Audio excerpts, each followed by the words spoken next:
And it looks like we are back with a minute left to go in qualifying. Joining just at the right time, as always.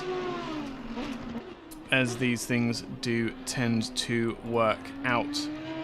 Sorry for the technical troubles there. That was really, really, really strange. I've never had that problem with YouTube before, but that's teething troubles. That's what happens. Still, at the top of the timesheets, Bali and Christo separated by less than a tenth of a second as we come down towards the end of this qualifying session.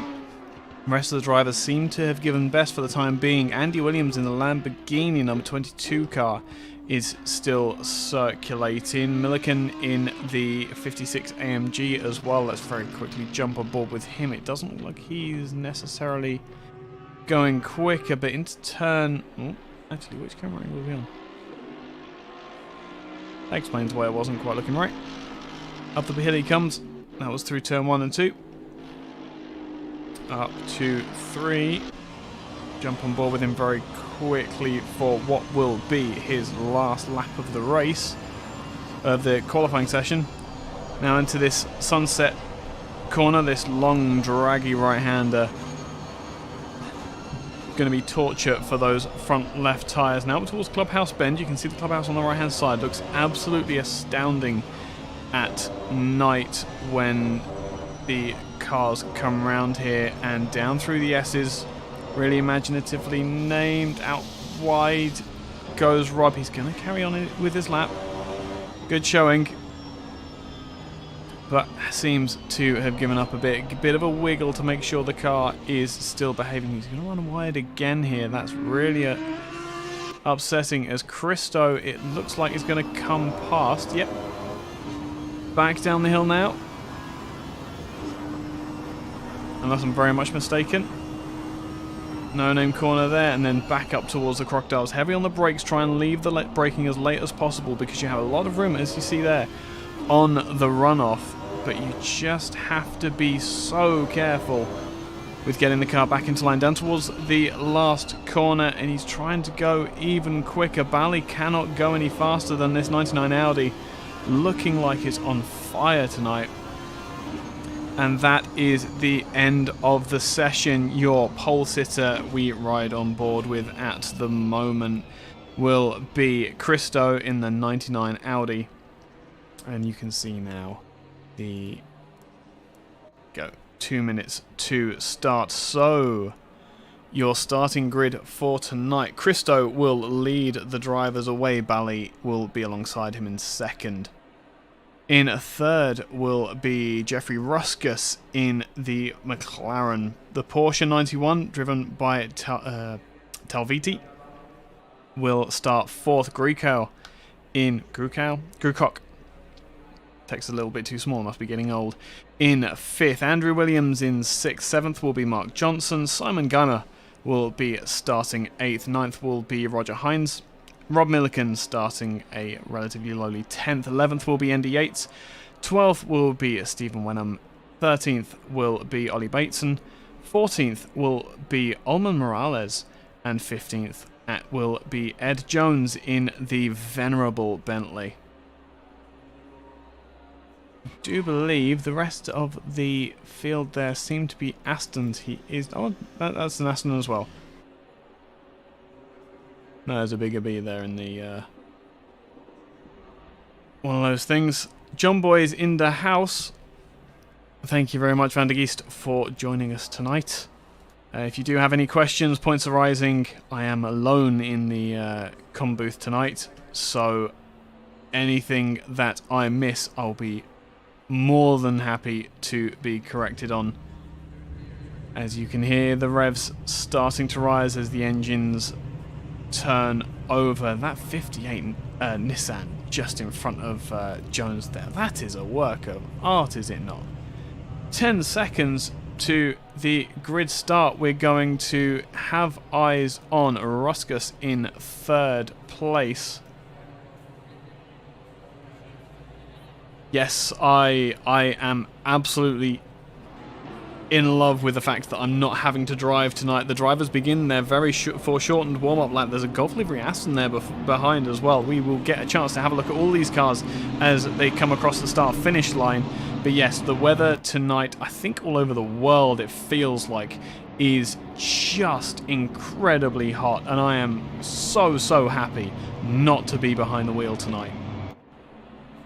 Drivers come towards the start-finish line. This will be the green flag for this field of cars, this sprint race. Very messy formation, but the 99 Audi goes very early. Drive through from Morales before the race even starts. They spread very nicely across the track coming down into turn 1. The Audi is very clean. The Ferraris are touching. The Porsche goes off on the inside, and that is going to be contact. Only 2 cars involved in that by the looks of it.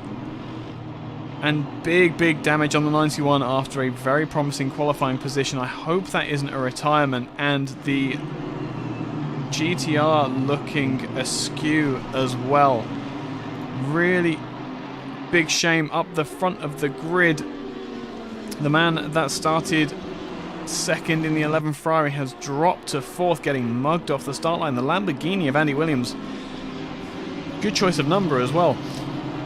Promoted all the way to 2nd position. Now remember, that is a Audi R8 in a frilly frock as far as the road cars are concerned, but when it comes to the GT3 machines, very different animals, both to drive and as far as the engineering is concerned. Beautiful livery there on the 22 car as well. Really do like that. We're going to be seeing quite a bit of that as they come down from Leo Cup for the first time under race conditions fairly evenly spread for the time being. There will be no time to waste in this sprint race format, but not a lot going on. The Astons seem to have gathered a bit further down the field. I think that was hints that I was looking at. Yep, as the Merc runs wide, is going to go defensive on the inside, trying to defend 8th, but around the outside, does the Aston have the grunt? It looks like he does. Milliken having to give best to Hines for the time being. Will pull back into line and try his luck again into turn 1. Not even. That AMG is a very friendly car to drive if you can get around the length of the bonnet. This Aston is looking quite handy in Roger's hands here. Hopefully there's more progress to be made up the grid. The last in the train of 3 Astons now. You can see there the Golf livery of Grukok in front. Also good to see such a spread of manufacturers being represented here. The BMW 75 of Geimer here. Feel free to correct me on all of my pronunciations, by the way, because I no doubt have them wrong. Will come through the S's and up and over the hill for the 2nd time. Looking fairly comfortable at the moment, but I'm sure Johnson behind is just sizing up where the BMW is stronger or weaker and where he wants to make his attack. You can see the Aston just threatening outside of that 2nd mark. Just inside the 2nd mark, in fact. Just haunting Geimer's mirrors, making sure that he is seen. What else do we have? Oh, that was gravel off on the inside for Ruskus, who has been demoted by a position. And the Beamer's flashing his lights already, wanting to see. Oh, now I need to negotiate the joy that is the Aston Ruskus. Oh, massive hit up the inside. I'm glad we caught that just at the right time there. So that curb up the inside of Crocodiles. Once again, catching another driver out and only 1 place lost. So fairly fortunate for Ruskus there and well held on the landing. Johnson on the back of Geimer, however, is a different story as the BMW runs wide and goes defensive up into Clubhouse. I think that is, I'm going to suggest it is, now down into the S's. BMW runs wider than the Aston. Aston looking to be slightly more happy with where it's running. It could be that Geimer's trying to medicate that BMW's handling with downforce, which would explain a lot. The Aston swings one way and then to the other. 13, unlucky for some, up the inside. The nose is pushed at this early stage of the race. It doesn't make sense to defend too hard, but they come out of Leocops side by side. They'll come down to the left-hand kink here, and the BMW, the sheer force of that BMW M6. Oh, having to remember GT3 cars. Just managing to keep the car ahead, but now the Golf liveried Grewcock 42 car is in the hunt, and while these two are looking quite, well, these three are looking quite racy, down towards the end of the grid there is still some battles being fought as well, as the Ferrari and McLaren go through the picture just there, and then there's these three cars here. This is where the heat of the battles are at the moment. You can just keep an eye on what those cars in front are doing from this battle. We'll just have eyes on Geimer, will give us slightly nicer time of it. There we go, slightly wider angle as well. 5 cars, 1, 2, that's 5th position, and then just behind we will see Johnson and Grewcock starting to come slightly together. 13 still not defending, so whether there is some agreement or the drivers know each other and know that there isn't going to be any attacks made in the short term will remain to be seen.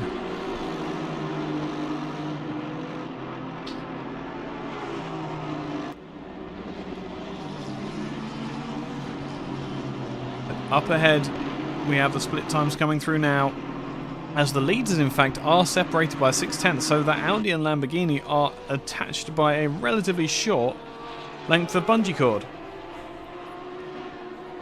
It looks like the 22 has slightly better handling underneath it at the moment, which is a weird thing to be saying for a Lamborghini versus Audi battle.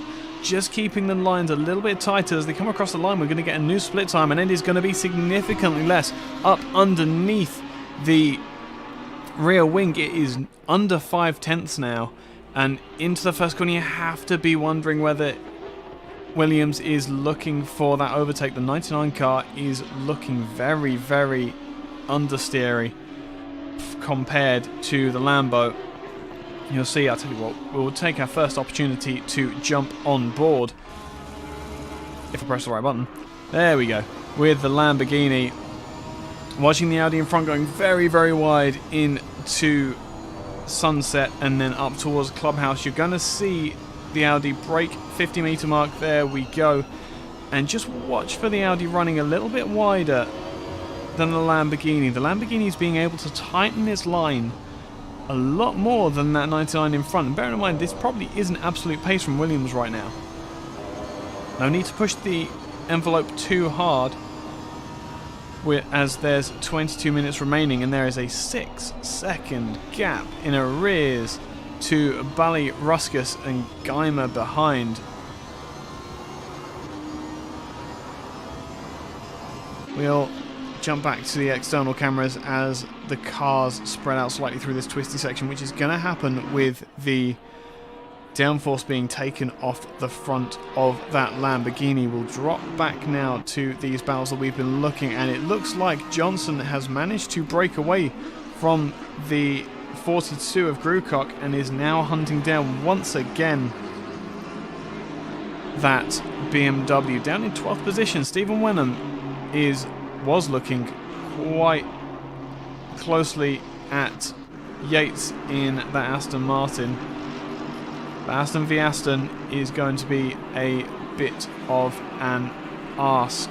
We look back further up the field again. Johnson 6/10, more or less 6/10 in arrears to the BMW again. He's going to be having the aero drawn away from the front end of that Aston, so he's going to be getting a lot more understeer than what he's used to, and maybe even some oversteer. But the BMW runs wide coming out of Barbecue. Running out of Barbecue. Sorry, I had to double check the name there. I forgot how crazy the names are at this track up through Sunset down to Clubhouse Bend. The BMW runs super, super wide, trying to get the most shallow corner angle that Geimer could, but it's not going to work. Johnson is all over the back of the 75 car. 75 is a good number for BMW. Not working out so well in this race so far, though. As the Aston, it looks as though Johnson is just going to need to pick his place as Geimer drifts across to the outside of the road, trying to block off the progress of the 13 car. Good evening to Metcalf, who has joined the YouTube chat. If there are any questions that you have, any points arising, feel free to throw them in chat. I will try and find some time in this hectic race to answer them, as according to the split times, the McLaren is looking to make up for that mistake that he made earlier that let Bally past in the first place underneath the rear wing of Bally in that number 11 Ferrari is Ruskus right now. See if that McLaren has the pace when there's nothing on that front wing. And we've just lost one of the drivers from the field, unfortunately. I think that was the 91 car, unfortunately, from the race. But Ruskus now, almost the two cars as one, the only difference being there's a slightly different red from that 720S. Really, really nice there. And is that the Ferrari having used up its tyres in only 10 minutes? Number one car looking really happy there, running in the Ferrari's tow. Don't worry, I am trying to keep an eye on the rest of the field as well, but that McLaren, again, as we were seeing with the Aston further back, just able to put the car where he wants it compared to the Ferrari in front. As easy as Grewcock. Grewcock has made, I think that was Johnson having another attack on the BMW, has allowed Grewcock to catch up once again. And now this becomes a three-way battle once again, with the BMW punching a hole in the air for the two Astons to follow in behind. We're going to jump back to this battle for third position, as across the line it is 3.5 tenths. And it looks like Andy Williams has backed off from the 99. Either that or the 99 has just gained a significant amount of pace. No, he was fairly consistent. His last lap was 1:42.6. So a fairly consistent pace, and we have yellow flags out around the track. Just very briefly. Always sets me off when that indicator goes yellow. But now up into Clubhouse once again. Very simple track, but really difficult to drive in these GT3 cars, as the Ferrari is proving at the moment. We're going to jump on board with a McLaren with what must be an absolutely fantastic view of that 488 GT3. Showing his nose up the inside. Is this going to be the time? No, it's not. The Ferrari comes across the track, a really, really shallow line through the name I can never, Leo Cup.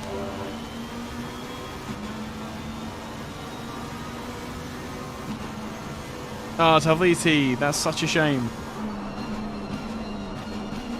143s is a very, very good pace around here, but look at the state of that Ferrari. I'm not going to say that. No, look at the state of that Ferrari coming down through the off-camber and downhill sections of this Kyalami track. Just not able to keep the car underneath him. He's going to run super, super wide, and you can see the McLaren just almost dancing and comfortable in the draft of the number 11 car. It's just going to drop back slightly, perhaps to get some air into those radiators. We jump to the external cameras once again, as this is the closest. No, it's not. What is going on with Ed Jones here? Oh, what is going on with Ed Jones here? He was... it's Yates that was It was Yates that was close, but that may have been an overtake. Either that or Bateson has made a mistake. Give me a second, as we need to get to Ollie Bateson. And nope, we were... here we go, yep. So, Ferrari goes defensive, coming down into the crocodiles. The Aston has the line, but doesn't take it. Just sits and waits for the 12 to go off. That bump at Cheetah once again claiming another victim. Absolutely incredible how pivotal that is being this particular race. 7th position is definitely something to be looking at as the 42 goes up the inside. Never going to happen through there. There's not enough of a braking zone. But that Aston on the outside, that is Johnson, can't get the power down. Not going to open the door for the 42 quite yet. But all of this battling is going to help that BMW to stay ahead. It looks as though the BMW is the reason why these two are being pushed together. Johnson's not able to put a move on the 75, but the Astons clearly have so much more pace underneath them than the BMW, other than in a straight line. We get onto the start-finish straight, and the BMW clears off into the distance, relatively speaking.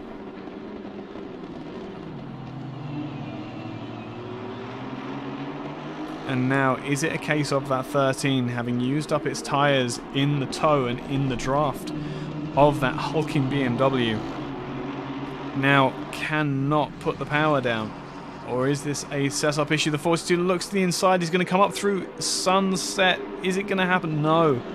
Grukok being the absolute gentleman and almost waiting for the 13 to give him the position just through lack of tyre wear. The 13 goes defensive, centre of the road, perfectly entitled to do that, making the car as wide as possible. You can't go around the outside, and when the car is in the middle of the road there, you cannot go to the inside. It'll never work.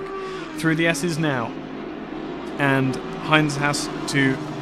Grukok, sorry, has to rebuild that momentum that he had before, which opens up the way for Grukok to start attacking the BMW again. We're going to jump on board with the Aston now and just see the state of that BMW through these low to medium speed corners. Through here, the downforce is working, so the BMW is going to be okay there, but we get down to the crocodiles here, and it looks okay at the moment. Up through Cheetah. A little bit nervous there, but then the Astons know better. Johnson not as confident to hang it out the outside.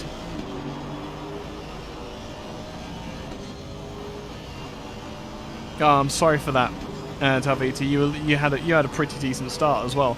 I was really upset to see the 91 disappear off of the timing screens. These drivers have kind of moved out a little bit. We're just going to jump back to the 4th place battle again, attached by a fairly short bungee rope. Let's hope they don't get towards... Ooh, as the McLaren runs wide. Trying to take a little bit too much apex speed there. Here's the problem with these GT3 cars. There is a really fine line between what's doable and what's not, especially with the downforce being as sensitive as it is. Now up over the highest point of the track, and then under braking to Leocop. McLaren not using all the road, which is interesting, because this would be a prime overtaking position down in towards the crocodiles.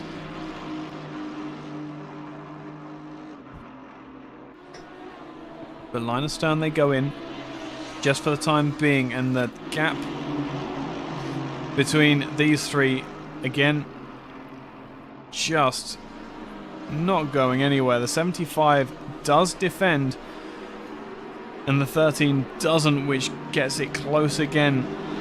But then through this last sector, that BMW, once the downforce is underneath it, the 42 tries to show his nose up the inside, but it's not going to happen.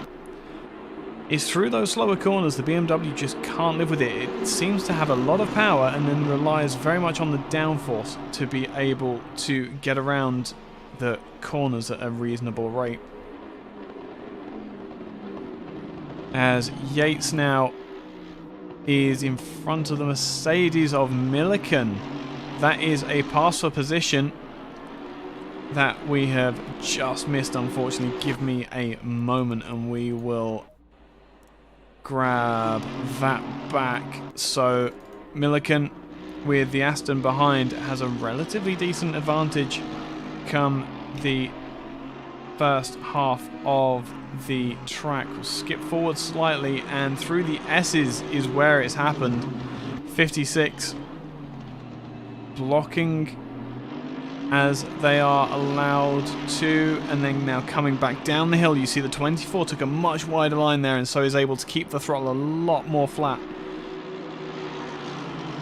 keeping the car nicely tucked underneath the rear wing of the Mercedes. That pressure is what's going to push the 56 wide, and that's where the pass was made. Pressure applied by the 24 of Yates, and Milliken could not live with it.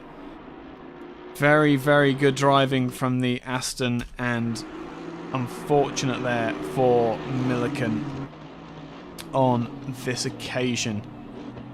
Guymer now 12 seconds in arrears to the battle for third, and still managing somehow to keep these two Astons behind, as Grucock and... Ooh, that's interesting. Grucock in the pits. Oh no, where's Guymer? Is Guymer still ahead? He is still ahead, so have the two Astons got into each other. Got to keep an eye on that timer, because this is going to be a interesting... the two Aston Martins of Johnson. Oh, we just missed it. There we go. Right. Back down the hill into the Crocodiles, and the Astons just get together. Oh, that's such a shame. Such a small touch. And again, the front end of that 42 car is going to be in serious trouble without the pit stop. But demoted only as far as 8th behind the 24 car. But that's another pass for position by Yates as well. So on leaving the pits, it looks like Grucock is demoted to 9th. So a silly, well, not silly mistake. Both run so wide there. Wow. Be interested to know if they are getting pinged for track limits there. 4th position, fight for 3rd still as close as anything, and the McLaren has finally made his way past the Kessel Racing liveried Ferrari. Let's have a very brief look and see where that happened. Unfortunately, on my own here, as it looks like even before that we've had eyes everywhere else. There we go. That'll be what we want to see. 11 car. Oh, McLaren goes so wide, and then up the inside, just carrying so much more speed. Oh, that looks like it was some kind of misshift or a problem for the 11, unless the 11 just let the McLaren go, because, again, couldn't live with the pressure. Very well driven there by Bally, though, but that is the number 1 McLaren back up into 3rd position, and it's taken a long time to make that pass. 6 seconds in arrears to Williams, who is a further 7 seconds in arrears from our leader, Christo, in the 99 car. The Ferrari seems to be able to live with the McLaren most of the way around the lap, but just slightly down on pace. Grucock now lost that position to the 24 of Yates, but hasn't given up on that position at all. Looks a lot more comfortable now to use more of the track than Yates is there. You can see very clear example there. Beautiful livery as well for that 42 car. Really, really nice. That black element under the rear lights is yeah, that's really nice. Really sets off the brake lights as well when they do illuminate. Looked like Grucock was not anticipating Yates having to brake that early. I wonder if the 42 car, whilst pissing for damage, changed the tyres as well. That would explain the pace, but it would also be silly not to in a way. If you're going to be taking that kind of loss, you may as well give yourself some fresh rubber while you're at it. Just slightly more confident on the curbs as well, as into the apex the 42 goes, runs it out to the curbs again. The 24 car, is it going to have anything to defend when it comes to turn 1? We're running on a lovely wide angle here. Doesn't give her any depth perception as to where the gap is though. Across the line, 4/10 was the gap down into turn 1. The 42 goes for a look up the inside. The 24 runs wide, missing the apex entirely. And here we go. Now you can see the pace difference between the two cars. At this very late stage of the race, this is only going to be for 8th position for Groocock, but every point counts and every point matters in this fairly short championship. 3/10 now the gap. He's right underneath the rear wing, not even half a car length between the two. Up the inside under braking, it was almost no-brainer. There's so much speed being carried there by Groocock, but the 24 car looking to go back up the inside into the S's makes it happen. The 42 car not confident enough to turn in towards the apex. Both cars run very wide, so see how much even this 8th position matters to these drivers. Up the front of the field, it's all fairly cut and dry. Bateson and Milliken are coming together in these closing minutes, but this is the battle to be watching. Aston side by side, very different strategies. Groocock very much out of position in this particular race because of contact between himself and the 13, unlucky for some. Down through Cheetah again, and the 42 runs super wide. You have to think that he's getting a little bit impatient behind the 24 car, but Yates has just been gifted that 8th position. He's not going to give it up without a fight, and he's got every right to. Aston Martin Racing versus Aston Martin Racing here. Past the camera, those beautiful V8s coming down into turn. Actually, yeah, I think they are the V8s. Yeah, they are the V8s. Is that Groocock giving up a little bit, or is he just winding himself up now? Yeah, I think that's a wind up. That is. Out, down now through Sunset and up towards Clubhouse. He's not going to be able to do the same thing as he did on the 24 as he did on the 24 last time, but around the outside, having so much more confidence on the tyres, forcing Yates to have to stay up the inside. Beautiful pass, very well thought out by Groocock. He tried the inside, it didn't work, so he's forced the 24 defensive and has reaped the benefits of that. 11 seconds in arrears now to Hinds though in the 64 car, and it looks as though we'll see if Yates has the pace though. Whilst in the draft of the 42 car, he's definitely not given up on that 8th position yet. We have eyes on the Groocock car, but the eyes really need to be on that 24.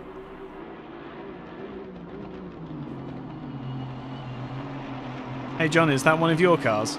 Out of interest. It's a lovely livery on that Aston. The gap's only 5/10 with 1 minute 30 to go. Christo is now 10 seconds to the good of Andy Williams, who was, I'm not going to say lucked into that 2nd position. He's just going to jump up to the 99 Audi, who is coming up towards what will be his last time across the line under racing conditions. Through Cheetah, and it's a shame. Good livery though. And now down towards Inge, which took way too long for me to learn to pronounce what it is. And the white flag, if it were to fly, will fly now. 50 seconds left on the timer. The 99 will break into Crowthorne for the final time. a fairly comfortable 11-second lead on a very simple black livery for that 99 Audi. Gold end plates as well. I've got a friend who would like that immensely. Up through barbecue, still a stupid name. Sunset, just the epitome of control, kept the car underneath him beautifully. There we go, that's the view we want. And let's just ride on on what is essentially a victory lap for Christo here.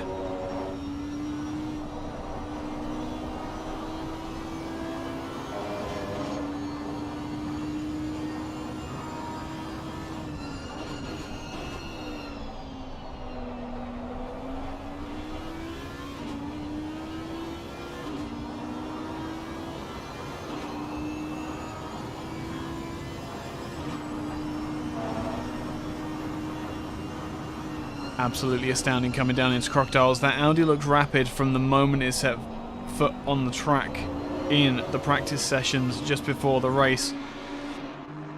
And it really has delivered. Andy Williams has done valiantly to live with the pace of it in the first stages of the race. But it really wasn't ever any doubt. Christo pulls to the inside, starts picking up the marbles, and will take the checkered flag for the victory. Meanwhile, the 22 car, again a beautiful livery for Williams, will come across in a very valiantly fought second position. Ruskus, so close, only 10 seconds or so, 6 seconds the gap eventually came down to across the line. So Ruskus was on a mission. And Barley 6 seconds behind. Some fantastic pace from the one car. Geimer a fairly lonely end to the race after a very hectic and well-driven defensive drive from the 75 Audi. Will swipe across the track to take that 5th position. 6th place for Johnson, and Hines a bit further back. You can see damage still all over that 64 car from the altercation with the 13. But a hard-fought 7th position is what he will take. Sorry, that was Johnson, not Hines. And a disappointing finish for the 42. Well fought for what he ended up with, but Yates will come across in 9th. 10th will be Bateson. Very, very comfortable positioning comes the end of the race. Milliken in the 56 Mercedes across the line, and Ed Jones a really rapid pace come the end of the race, looking to make that position up. And Wenham will come across the line. Last of the finishers, Morales, was lapped in that 58 car. Not really balanced performance friendly is that Nissan at the moment, but a fantastic race nonetheless. Really, really was a class act by Christo. Some fantastic racing up and down the field from the Astons especially. Really, really looking racy and good in that race setup. But that some small mistakes, particularly at Cheetah, seem to have defined the course of the race.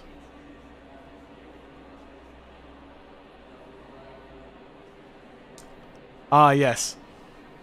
Yeah, it's Tuesday night racing because we're in EU time zones. So yeah. Thank you very much for watching. It's been a pleasure casting the SRO FKR Tuesday Night Racing League. This is round 4, and feel free to hit that subscribe button and the like button if you did enjoy it. This series will be returning in 2 weeks' time, and it will be from... I just need to get the forum up. I should have been prepared, but the race was a little bit hectic. Just in case you were wondering. So tonight has been Kyalami. Next time out it will be from Spa-Francorchamps. Another 30-minute race for us all to enjoy, and a legendary circuit. You've been watching Sim Racing Online. It's been an absolute pleasure commentating for you tonight, and I will see you next time.